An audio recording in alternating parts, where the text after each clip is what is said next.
اگر ہم ان سے بہتر نظر نہ آئے تو پھر جو چاہے کرنا. اگلی آیت میں لکھا ہے تب ہمارے چہرے اور ان جوانوں کے چہرے جو شاہی خوراک کھاتے ہیں تیرے حضور دیکھے جائیں, ملاحظہ کیا جائے, تجزیہ کیا جائے, پھر اپنے خادموں سے جو مناسب سمجھے سو کر. ذرا تھوڑا سا سوچنا ہے, اور وہ یہ کہ شاہی خوراک میں وٹامن اے سے پتہ نہیں وٹامن زی تک, مجھے ویسے اتنا وٹامنز کے بارے میں نہیں معلوم, لیکن کہنے کا مطلب یہ ہے جتنی بھی انسان کے بدن کے لیے وٹامنز کی ضرورت ہے, ممکن ہے کہ اس شاہی خوراک میں وہ سب کچھ موجود ہوا ہو, پاسبل ہے. لیکن یہاں انہوں نے کہا نہیں, ہمیں جو نیچرل خوراک ہے نا زمین سے نکلی ہوئی, ہمیں وہ خوراک دیجیے. اور یاد رکھیے کہ مسئلہ یہ نہیں تھا کہ نہیں یہ جو خوراک ہے اس سے میرا بلڈ پریشر ہائی ہو جائے گا, میرا شوگر اوپر نیچے ہو جائے گا, نہیں ڈاکٹر نے یہ منع کی اس لیے نہیں کھاتا. نو نو نو, ایسا نہیں ہے. انہوں نے کلیئر کٹ پہلے ہی کہہ دیا تھا کہ ہم یہ شاہی خوراک کھا کر اپنے آپ کو ناپاک نہیں کرنا چاہتے. اور ذرا اس پوائنٹ پر ایک نقطہ اور کہ دیکھیے, ایک طرف سادہ سی خوراک ہے اور دوسری طرف مٹن, کڑھائیاں, پلاؤ اور نہ معلوم اور کیا کیا. یہاں لکھا ہوا نہیں ہے یہ مٹن, کڑھائیاں اور پلاؤ, میں صرف ایک آئیڈیا کے مطابق بات کر رہا ہوں, اندازہ ہے. اب بات یہ نہیں تھی کہ شاہی ٹیبل سے, میز سے کتنی ڈشز ہمیں ملیں گی, ہمیں نہیں پرواہ. انہوں نے فیصلہ کیا کہ ہم اپنے آپ کو کمٹ کرتے ہیں یہوہ کے لیے کہ ہم اپنے آپ کو ناپاک نہیں کریں گے, کیونکہ یہ نافرمانی ہوگی. فرما برداری اس میں ہے کہ ہم اپنے آپ کو اس خوراک سے الگ رکھیں. ان کے ایمان کا معیار دیکھیں کہ وہ جانتے تھے اس بات کو کہ ہمارا خدا وہ شاہی خوراک ایک طرف, ہمیں نہیں پرواہ, لیکن ہمارا خدا وہ خدا ہے جو اس ساگ پات کے ذریعہ سے ہمیں اس قدر مضبوط کرے گا. اس وفاداری کے نتیجہ میں ایمان ان کا ایسا تھا کہ جب ہمارا تجزیہ ہوگا تو فرق صاف نمایاں طور پر نظر آئے گا, کلیئرلی. اور جب میں خروج کی کتاب کا مطالعہ کرتا ہوں اور اس کا 23 باب اور اس کی 25 آیت بہت معروف ہے, اور تم خداوند اپنے خدا کی عبادت کرنا تو وہ تمہاری روٹی اور پانی پر برکت ڈالے گا. اور یہ جانتے تھے کہ عبادت کے معنی فرما برداری ہے, اور جب ہم یہوہ خدا کی فرما برداری کریں گے تو وہ اس ساگ پات پر برکت دے گا اور ہم خوب آسودہ ہوں گے. وہ یہ جانتے تھے. میں یہ بات بتانا گواہی کے طور پر چاہوں گا, بار بار اچھا نہیں لگتا, لیکن میں گواہی کے طور پر کہوں گا کہ سویڈن جس ملک میں ہوں, یہاں کی جو منتھلی انکم، ایک مہینے کی جو انکم کسی ایک شخص کی ہونی چاہیے، نارمل انکم کی بات کرتا ہوں، مجھے اس انکم سے آدھا حصہ میری انکم ہے، اور یہ خدا کے لوگوں کے ذریعہ سے مہیا ہوتی ہے۔ میں اس کے لیے خدا کا شکر ادا کرتا ہوں، میرے لیے اور میرے بیوی بچوں کے لیے یہ جو پیسہ ہے ہماری ضروریات کے پورا کرنے کے لیے خدا کا شکر ہے کہ کافی ہے، وہ اس پر برکت دیتا ہے۔ میں یہ نہیں کہتا ہوں کہ آپ کا ایمان کمزور ہے اور میرا بہت بڑا ایمان ہے، نہیں، ہم سب ایک ہی طرح کے ہیں، لیکن میں یہ کہہ رہا ہوں میں اس کے لیے شکر گزاری کرتا ہوں، اور خدا اس 50% میں برکت دیتا ہے، اور میری اور میرے گھرانے کی ضروریات کو وہ پوری کرتا ہے۔ اگرچہ میں دعا کرتا ہوں کہ خداوند اور مہیا کرے تاکہ وہ لوگ جو ضرورت مند ہیں میں ان کی مدد کر سکوں، لیکن ابھی مجھے اور دعا کرنے کی ضرورت ہے تاکہ وہ وقت آئے۔ دانیل اور دانیل کے ساتھی جانتے تھے کہ ہمارا خدا ہماری مدد کرے گا اور ہم دوسروں میں بالکل نمایاں نظر آئیں گے، لیکن کمپرومائز نہیں کریں گے۔ خداوند ہم سے پوچھ رہے ہیں کہ تمہارا ایمان آج کہاں ہے اور کیسا ہے؟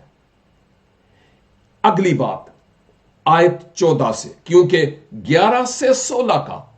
ایک دوسرے سے بڑا گہرا تعلق ہے، اگر میں بیچ میں چھوڑ دوں تو کڑی سے کڑی نہیں ملے گی، اس لیے آگے بڑھوں گا۔ چنانچہ اس نے یعنی داروغہ نے ان کی یہ بات قبول کی۔ یاد ہے گزری دفعہ ہم امثال 16 کی 7 میں دیکھ رہے تھے کہ جب انسان کی روش خدا کو پسند آ جائے تو وہ اس کے دشمنوں کو بھی اس کے دوست بنا دیتا ہے۔ داروغہ نے اس درخواست کو قبول کیا اور 10 روز تک ان کو آزمایا۔ ٹھیک ہے بھائی، کھاؤ ساگ پات، جو کچھ تم چاہتے ہو، لیکن 10 دن کے لیے، اس سے زیادہ نہیں۔ اور 10 روز کے بعد ان کے چہروں پر ان سب جوانوں کے چہروں کی نسبت جو شاہی کھانا کھاتے تھے زیادہ رونق اور تازگی آئی۔ تب داروغہ نے ان کی خوراک اور مے کو جو ان کے لیے مقرر تھی، یعنی بادشاہ کی طرف سے شاہی خوراک اور شاہی مے، اس کو موقوف کیا اور ان کو ساگ پات کھانے کو دیا کہ ابھی آپ شاہی خوراک سے نہیں بلکہ اس ساگ پات سے ہی کھاؤ، کیونکہ تمہارے چہروں پر اس خوراک کے سبب سے جو سادہ ہے رونق اتنی زیادہ ہے جو ان کے چہروں پر نہیں جو بادشاہ کی میز پر سے خوراک کھاتے ہیں۔ اب ہمارے لیے سوال یہ ہے، ایک تو یہ جو میں پہلے پوچھ چکا ہوں